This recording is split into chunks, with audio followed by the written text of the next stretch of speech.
Hello,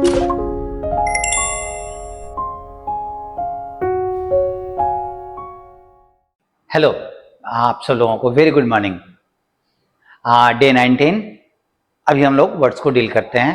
पहले 18 के शब्दों को देख लेते हैं, क्वेश्चंस पर्टिकुलरली 18 का जो क्वेश्चन दिया हुआ था आपको याद होगा। प्यूरिटन चैस्ट के मीनिंग में था, पवित्र वाले मीनिंग में, रेशनल लॉजिकल का मीनिंग, अनटेनेबल कोई ऐसा स्टेटमेंट आदि जिसको हम प्रूव नहीं कर सकें, डिफेंड नहीं कर सकें, इनडिफेंडेबल, इनडिफेंसिबल जो भी वर्ड था, और लिबर्टाइन प्यूरिटन का ऑपोजिट था।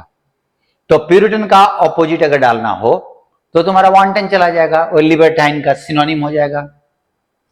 ठीक है। रेशनल लॉजिकल का अगर मैं गलत वाले में बोलूं तो फ्लॉड हो जाएगा। फ्लॉड मतलब गलत था, रॉन्ग। अनटेनेबल जो जिसको हम प्रूव ना कर सकें, जिसके पक्ष से हम समर्थन ना कर सकें, तो प्लॉजिबल का मतलब प्रैक्टिकल टाइप का हो जाएगा। रेशनल प्लॉजिबल दोनों को रख लो साथ में। और लिबर्टाइन का उल्टा एस्थेटिक, सन्यासी टाइप का, संयमी। नेक्स्ट अगर आप ध्यान दो, रिलीजन प्रीचेज एब्स्टिनेंस। एब्स्टिनेंट याद है, संयमी, अपने आप को कंट्रोल में रखने वाला। एंड प्रोफ्लिगेसी, जो अपने आप को कंट्रोल में न रखे, मतलब वो इमोरल टाइप का। तो दोनों एक साथ तो नहीं हो सकता ना, इसीलिए ये फॉल्स हो गया। वन हु इज ए डिबॉची, वही लिबर्टाइन वाले मीनिंग में, is generally A hedonist. Hedonist भी वही होता है जो हमेशा अपने लिए शारीरिक सुख खोजता हो। तो ये दोनों ऑलमोस्ट सेम मीनिंग के चले जाएंगे। द पुलिस राइफल्ड रमेज, राइफल और रमेज का याद कीजिएगा। स्कावर का भी मीनिंग था खोज करना, खोजना, Hunt. The police rifled the area for the absconding criminal. Absconding मतलब ना भगोड़ा, भगोड़ा क्रिमिनल के लिए पूरे एरिया को खोज रहे थे। They rummaged through each house but in vain, उन्होंने हर घर को सर्च किया। So it is true. Next, I was running hard just as a thorn abraded my right hand. Abrade याद होगा, घिसना मतलब छिल जाना। It raked my right shoulder also। और ध्यान दीजिएगा कि आपका abrade और रेक का ही मीनिंग था, abrade वाला। रेक का एक मीनिंग में, abrade का मीनिंग था छिलना। So ये true. If something is tenable, tenable मतलब जिसको आप प्रूव कर सको, जिसके पक्ष से आप अपना लॉजिक दे सको। It is scouring in nature. Scour का मतलब होता है बड़े एरिया में खोजना, तो वो तो होगा नहीं, कोई कनेक्शन नहीं है दोनों वर्ड के मीनिंग में। सो इट इज डिस्कनेक्टेड। नाउ आज के शब्दों को देखिए आप। अपोजिट, इसको हमेशा डाउट लगता है ना हमको वर्ड से कि ये ऑपोजिट वर्ड से। अपोजिट का मतलब होता है एप्ट, उचित, लॉजिकल, रेलेवेंट। कन्वेंशनल पारंपरिक हो जाएगा। हैवी वेट बोलते हैं, मतलब वो जो मीनिंग से ही चलता है, किसी क्षेत्र के महत्वपूर्ण व्यक्ति। और महत्वपूर्ण प्रसिद्ध व्यक्ति के लिए हैवी वेट हो गया, तुम्हारा ल्यूमिनरी हो गया, मैग्नेट हो गया। ठीक है। हॉबल डे हॉय हो गया। देखिए अननोन वर्ड्स बहुत अटपटे।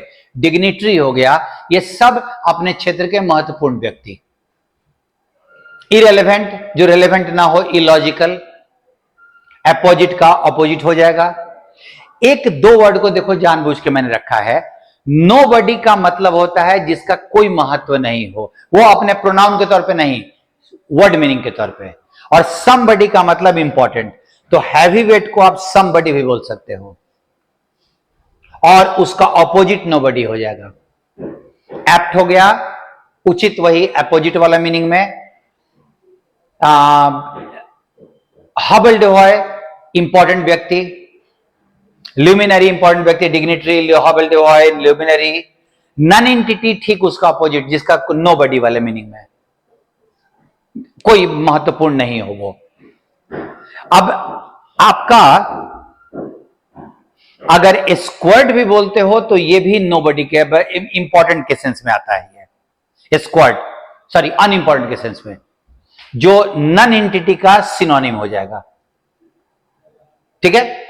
हॉबल डेहॉय का एंटोनिम हो जाएगा। बिग विग वही हैवी वेट वाला महत्वपूर्ण व्यक्ति। डाइवर्जेंट एकदम टॉपिक से अलग, अलग के सेंस में। इन अपोजिट, अपोजिट का मतलब ये हो गया उचित और ये हो गया अनुचित। मैग्नेट भी हैवी वेट के सेंस में। पेंजेंड्रम का मतलब भी हैवी वेट के सेंस में, सॉरी उसका ऑपोजिट, ये इसका ऑपोजिट ये हो जाएगा। सो पेंजेंड्रम अगर लेते हो नन एंटिटी का सिनोनिम हो जाएगा, मतलब जिसका कोई महत्व नहीं है। वेरिंग वही डाइवर्जेंट का सिनोनिम, एकदम अलग, डिफरेंट, अपोजिट का उल्टा। कंसिस्टेंट का अपोजिट का सिनोनिम, जो एक ही तरह का हो, मतलब रेलेवेंट हो। इरेलेवेंट का अपोजिट। इरेटिक एकदम अलग, मतलब जिसका तुरंत बदला हुआ, वो अपने सिस्टम में नहीं हो, तो कंसिस्टेंट का उल्टा इरेटिक हो जाएगा। इनकंसिस्टेंट इसका सिनोनिम हो जाएगा। मूट भी, मूट का मतलब होता है कंट्रोवर्शियल। सो अपोजिट का तुम्हारा एंटोनिम मूट हो जाएगा। रेलेवेंट तुम जानते ही हो। और विपर स्नैपर, आप जरा ध्यान दे दीजिएगा कि विपर स्नैपर का मतलब ये होता है nonentity, that is nobody, जिसका कोई महत्व नहीं हो, अनइंपॉर्टेंट पर्सन।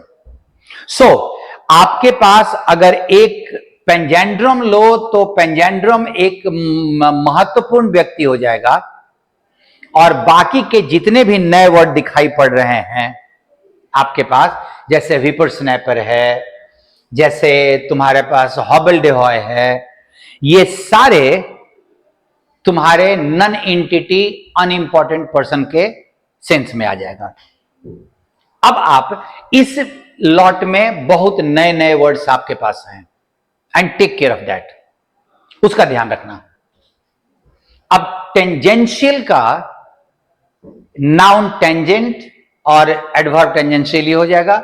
इसका एक मीनिंग है diverging from the previous course और लाइन, जो पहले से चला आ रहा है उससे अलग, तो अनकन्वेंशनल वाले मीनिंग में, जो परंपरा से अपोजिट हो। अब आप देख लो, इरेटिक, डाइवर्जेंट, वेरिंग या डिफरिंग, अनकन्वेंशनल के सेंस में, और उसका उल्टा सिमिलर, कन्वेंशनल या ट्रेडिशनल। तो अनकन्वेंशनल का ये तुम्हारा सिनोनिम हो जाएगा टेंजेंशियल भी, जो मेन टॉपिक से, और जो टॉपिक से नहीं जुड़ा हुआ हो, इररिलेवेंट, इनकंसिस्टेंट, इनएप्रोप्रिएट, अनरिलेटेड, इनअपोजिट, मूट, जो मेन टॉपिक से नहीं जुड़ा हुआ, मैटर से नहीं जुड़ा हुआ हो। Relevant, consistent, apposite, essential and apt, जो टॉपिक से एकदम जुड़ा हुआ हो। टेंजेंशियल के दो meaning, unrelated to the matter and जो परंपरा से अलग हो।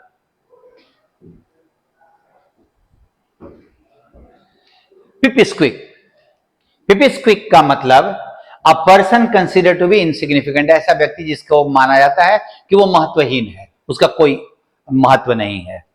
अब उसी के लिए nobody, nonentity, squad, whippersnapper and hobbledehoy. अब इन तीनों वर्ड्स को जरा ध्यान से देख लीजिएगा,